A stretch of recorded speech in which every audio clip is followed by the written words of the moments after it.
SIR के जरिए मुसलमानों को भारत से खदेड़ा जा रहा है और कहा जा रहा है कि लोग बांग्लादेश के रहने वाले हैं और कहा जा रहा है कि बॉर्डरों पर भीड़ लगी हुई है। लेकिन शेख हसीना दिल्ली में है, भारत में है और उनके ऊपर लाखों रुपया बहाया जा रहा है। शेख हसीना भारत में और बांग्लादेशी मुसलमान घुसपैठियां हैं। कहाँ? एक मिनट मुझे बताइए, पूरी एसआईआर हुई, कितने 1 दर्जन लोग मिले बांग्लादेश के बिहार में? तो मुझे बताइए। देखिए, पहले आप इसको ऐसा समझिएगा। मुझे लगता है कि ये जो बात कर रहा हूँ, ये मामला इतना सरल नहीं, ये मामला बिहार इलेक्शन को लेकर के है। बिहार का चुनाव आपने जीतना तो तरीका क्या करेंगे? बिहार में बहुत बड़े गाल बजाए जा रहे हैं। आपने 10,000 रुपये एक महिला को बांटे, जो करीब एक विधानसभा में 7,000 के करीब आते हैं। 8 अक्टूबर को आपकी वोटर लिस्ट फाइनल हो गए। आपने कहा 7 करोड़ 42 लाख वोटर हैं और वोटिंग के दिन आपके 11 नवंबर को आपके वोटरों की 3 लाख संख्या बढ़ जाती है, करीब प्रति विधानसभा 1200, तो 8200 वोटर तो ये हुए। और फिर उसके बाद आप सिर्फ, मैं आकलन देख रहा था, चुनाव आयोग की तरफ से लोगों के वोट काटने का मामला, और ये मामला 10,000 तक का नहीं है, मामला 2 लाख रुपए का था कि 2 लाख रुपए दिया जाएगा पूरा। इसका मतलब 1,90,000 का और लालच था। मैं आपके दर्शकों के माध्यम से बिहार के 1 करोड़ 84 लाख मतदाताओं को सैल्यूट करता हूं कि उन्होंने ठोकर मार दी ऐसे लालच पे, इसके खिलाफ वोट दिया। मैं दूसरा जिक्र करता हूं, लगभग 50 लाख वोट का मात्र अंतर रहा। आपने 1 करोड़ 21 लाख महिलाओं को बांटा, पर फिर भी 50 लाख का ही अंतर रहा। अंतर आप पाट नहीं पाए। 1 करोड़ 21 लाख महिलाओं के खाते में गया, तब भी महिलाओं ने इनको पूरा वोट नहीं दिया। ये दूसरा बात है। लेकिन मैं एक बात और भी कहना चाहता हूं, सबसे बड़ा मामला सिर्फ इतना भर नहीं है। चुनाव आयोग को मैं बधाई देना चाहता हूं, ज्ञानेश कुमार को। क्यों? क्योंकि वोटिंग से 2 दिन पहले भी लोगों के खाते में पैसे आए। लेकिन सबसे बड़ी बात ये नहीं है। एनडीए ने एक काम अच्छा किया, एनडीए ने मिलकर चुनाव लड़ा। ये कहते हैं ओवैसी जो हैं वो भाजपा की बी टीम है। 14 सीटों पर जिस तरीके से ये एक दूसरे के खिलाफ लड़ रहे थे, मैं ये कहूँ कुत्तों की तरह लड़ रहे थे, बिहार के मतदाताओं ने फैसला तो कुछ हम मानते हैं कि गलत है, लेकिन उन्होंने बहुत सोच समझ के किया। लालू प्रसाद के 2 बेटे एक दूसरे के खिलाफ मैदान में उतरेंगे, पार्टियां खड़ी करेंगे, आपस में तुम दोनों भाई 2 पार्टी चुनाव मैदान में उतारो और बिहार की जनता से कहो भाजपा गठबंधन के खिलाफ एक हो जाओ। फिर आप भाजपा गठबंधन के खिलाफ एक होने की अपील करो और महागठबंधन के कांग्रेस हो, राजद हो, लेफ्ट हो, या आपस में कुत्तों की तरह चाहे आप दर्जन भर सीट पे लड़े हो, लेकिन इसका खामियाजा भी भुगतना पड़ा। और एक बड़ी बात, वोटिंग दूसरे चरण के वोटिंग से पहले शाम को 10 तारीख को 6:15 साढ़े 6 बजे दिल्ली में आतंकी बम फटना। मैं दावा करता हूं बिहार में दूसरे चरण में इस बम के बाद भाजपा को इजाफा हुआ वोट का, और ये इसलिए हुआ क्योंकि ये भी क्रोनोलॉजी का एक हिस्सा था, रणनीति का हिस्सा था।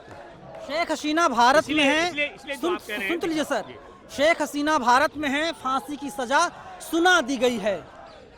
देखिए, अभी आप समझिएगा, क्योंकि वहाँ पर जो सत्ता में बैठे लोग हैं, उन लोगों ने अपने तरीके से व्यवस्था को चलाना है। शेख हसीना पर जिस तरीके से आरोप लगाया गया, फिर उसके बाद धरना प्रदर्शन हो रहे थे, तो उसी मौजूदा सरकार ने कहा है कि गोली मार दो प्रदर्शनकारियों को। अब आप समझिएगा, मामला क्या था कि अगर तब वो नहीं रोका जाता तो शेख हसीना की हत्या भी हो सकती थी। इसको आप ऐसे समझिए। तो शेख हसीना को बचाने के लिए, शेख हसीना ने कोई गोली थोड़ी चलाई है, तो व्यवस्था ने गोली चलाई है, जब ताकि उसे जिंदा पहुंचाना था। जिन लोगों ने, मैं दुख की बात है कि जनता पर गोली चलाई गई, लोग मारे गए हैं, ये दुख की बात है। लेकिन ये अदालत ने माना है ना कि मानवता खिलाफ नरसंहार करवाया। भैया आप समझिए, अदालत के खिलाफ तो आपने देखा नहीं, पाकिस्तान में पाकिस्तान के सेना के प्रमुख जो बन गए हैं, उन्होंने नई सुप्रीम कोर्ट बढ़ा दी, नई बेंच गठन कर दिया। हमारे देश के अंदर नहीं देख रहे हो, हमारे देश के अंदर सुप्रीम कोर्ट ने कहा चुनाव आयोग का चयन विपक्ष का नेता, सुप्रीम कोर्ट का मुख्य न्यायाधीश और प्रधानमंत्री करेगा। हमारे देश के प्रधानमंत्री ने सुप्रीम कोर्ट को धत्ता बताते हुए उसे खारिज कर दिया।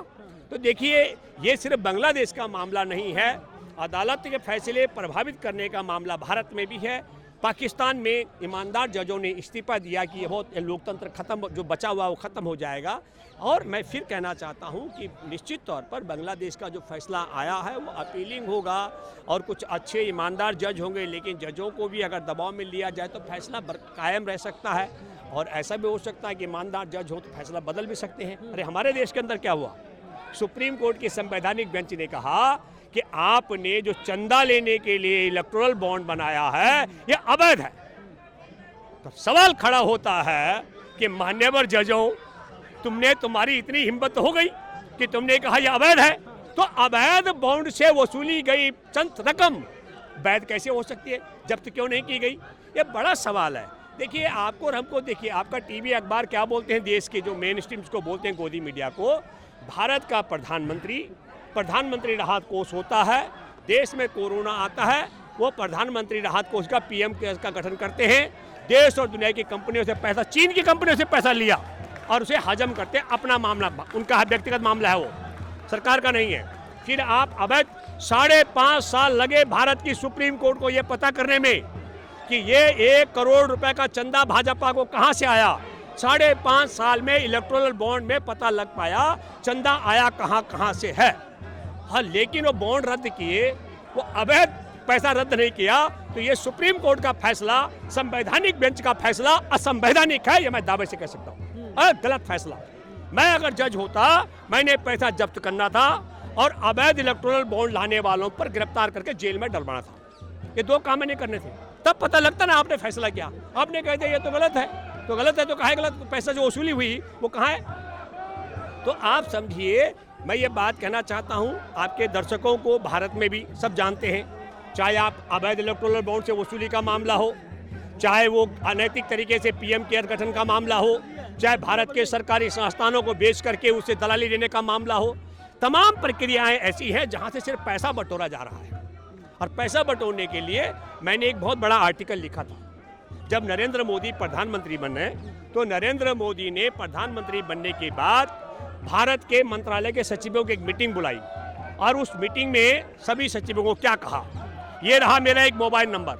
मैं आपको बता दूं, मैं दावे से कह सकता हूं 7वीं पास देश नहीं चला रहा। 7वीं पास के यहाँ जो बैठा हुआ है मोबाइल पर फोन करके आदेश करने वाला, वो देश चला रहा है। उसी एक मोबाइल से देश के राष्ट्र मतलब जिला अधिकारियों को, केंद्रीय मंत्रालय के सचिवों को और हाई कोर्ट, सुप्रीम कोर्ट के जजों को उसी मोबाइल से भड़काया जाता है, समझाया जाता है क्या करना है। ये मैं दावे से कह सकता हूँ। इसलिए हम बात बांग्लादेश की करें और भारत ठीक ठाक है ये मान जाए, ये गलत है। भाईजान लेकिन कांप रहे हैं, चुनाव आयोग ने जो कदम उठाया है। कौन सा कदम? हाँ, SIR वाला। नहीं, देखिए मैं आपको बताता हूँ, चुनाव पहली बात है, चुनाव आयोग नहीं है ये भाजपा आयोग कह सकते हो, संघीय आयोग कह सकते हो, चुनाव आयोग नहीं। देखिए मैं आपको बताता हूँ, मतलब मैंने ऐसा निकृष्ट, ऐसा घटिया अधिकारी अपने जीवन में कभी नहीं देखा। इतना घटिया, ज्ञानेश गुप्ता की तरह घटिया आदमी मैंने धरती पर नहीं देखा। गुजरात से 10 IAS अफसरों को भेजा गया था बिहार चुनाव में। देखिए बिहार चुनाव में मैं पंजाब में राहत कार्य के लिए गया। जब मैं पहुंचा तो यकीन मानोगे, मेरे जानकार है जिनके घर में रुका, तो उन्होंने कहा कि 10,000 RSS के लोग बिहार जा चुके हैं। अब आप कल्पना के, चुनाव की प्रक्रिया शुरू नहीं हुई थी, 10,000 पंजाब के, और कहा पंजाब, जबकि पंजाब बाढ़ में डूबा हुआ था, 20,000 संघ के कार्यकर्ता बिहार जाएंगे। तो मैंने हिसाब लगाया, जब बिहार में पंजाब के 20,000 जाएंगे तो बाकी राज्यों के कितने जाएंगे, और फिर हमको लगता है ये 3 लाख जो बढ़े हैं ना वोट, ये वही बढ़े हैं। क्या घोटाला है, क्या है? क्या है ये खेल ये है कि देखिए एक व्यक्ति, अच्छा एक मिनट, चुनाव आयोग को अगर उसके पास एक्सटर्नल डिस्क की कमी है तो एक अपील करे ज्ञानेश गुप्ता, टाइप डिलीट करता है। डिलीट इसलिए करता है कि आप अगर दिल्ली में वोट दिए, आपका फोटो दिखा, आप पंजाब में वोट दिए, आप मध्य प्रदेश में वोट दिए, आप राजस्थान में वोट दिए, तो आपके सबूत मैच ना करें, इसके लिए ये काम किया जा रहा है ताकि सबूत मिटाया जाए। मैं आपको बताना चाहता हूँ, भाजपा के वोटर मुट्ठी भर हैं, चरणबद्ध। जो एक देश और एक चुनाव की बात करता है, वो एक छोटे से बिहार राज्य में एक चुनाव नहीं करा सकते, एक दिन में चुनाव नहीं करा सकते हैं। ये आपके सामने कितना बड़ा बिहार है, कितनी आबादी है, 243 सीटें हैं, क्या हो गया? और लगभग 1 मिनट क्या हुआ? और फिर आपने क्या किया? मैं चुनाव आयोग की बात कर रहा हूँ। चुनाव आयोग ने भाजपा शासित राज्यों की पुलिस बुलाई, भाजपा शासित राज्यों के अधिकारी बुलाए, गैर भाजपा शासित राज्यों की पुलिस और अधिकारी नहीं बुलाए। ये बात आपको सोचनी पड़ेगी। लेकिन मैं फिर एक बात कहना चाहता हूँ, इस पूरे मसले पर महागठबंधन के लोगों ने बिहार के मतदाताओं का अपमान भी किया है। अपमान इस सेंस में किया कि मिलकर चुनाव नहीं लड़ा। एजेंडा भी इनका एक नहीं था, लास्ट तक कंफ्यूज थे लोग। एजेंडा भी एक नहीं था, एजेंडा भी इनका अलग अलग था। राहुल गांधी का एजेंडा अलग था और क्या कहते हैं तेजस्वी का एजेंडा अलग था। और फिर हम क्या, एजेंडा आपका एक नहीं, चुनाव के लिए सिस्टम आपका एक नहीं, परिवार लालू प्रसाद जी का बिखरा पड़ा वो एक नहीं, दोनों भाई अलग अलग है। तो जनता से आप कहेंगे, देखिए मैं आपको कहना चाहता हूँ जो दिखता और बिकता है, आप दिख रहे थे कि दोनों भाई अलग अलग हो, आपका एजेंडा अलग अलग है। इसके बावजूद भी इन तमाम विषम परिस्थितियों में और फिर एक सबसे बड़ा कोड़ में खास कि टीवी और अखबार भी आपके खिलाफ था। अगर मैं ये दावा करता हूं कि विपक्ष अगर एक सद्बुद्धि आ जाए, विपक्ष एक ऐसा सशक्त चैनल खड़ा कर दे जो जन जन की बात को पहुंचाने का काम कर सके, चाहे उसे स्टेट लेवल का करे, ताकि जिस तरीके से इनका झूठ चलता है वो अपना सच तो चला सके।